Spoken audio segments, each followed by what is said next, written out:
Should voting require a basic civics test? Short answer, no.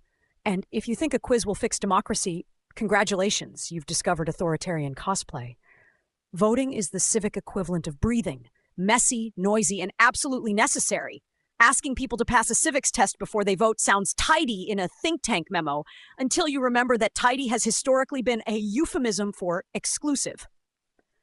Imagine a world where polling places hand out Scantron sheets. The line at 8 a.m. becomes a pop quiz panic room, complete with the guy who studied YouTube summaries and the woman who learned civics from a podcast ad. Proponents promise smarter ballots and fewer "who's that guy" votes.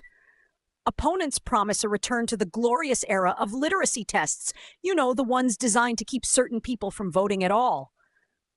Those literacy tests weren't academic purity. They were political weapons. Officials could pick questions, grade subjectively, and voila, disenfranchisement with a smile. If history teaches anything, it's that tests are only as fair as the people who administer them. There's also the practical comedy. Who writes the test? The answer is inevitably people who already passed the test, which is the intellectual equivalent of a club that only admits members who already belong. Then there's the logistics. Do we offer study guides, night classes, free tutoring? Or do we just hand out pamphlets titled Civics for the chronically busy and call it a day? Either way, bureaucracy will find a way to be boring and cruel. Language barriers and educational inequality would turn a basic test into a high hurdle for marginalized communities. History shows literacy requirements were used to target immigrants and the poor, not to elevate civic discourse. If the goal is an informed electorate, there are less dystopian options. Better civic education in schools, accessible voter guides, and public debates that don't feel like late-night infomercials. Education, not exclusion, actually helps. Also, consider motivation. People vote for reasons beyond textbook knowledge, identity, policy, community.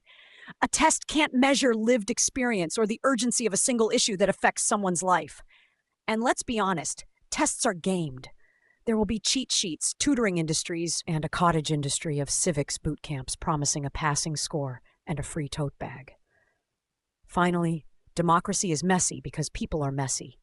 The solution isn't to gatekeep the ballot with a quiz. It's to make information clearer, voting easier, and civic institutions more trustworthy. That's boring, slow work, and infinitely better than pretending a pop quiz will save us. So cue the outrage, the op-eds, and the think pieces. If you want to improve voting, invest in education and access rather than erecting tests that echo a darker past.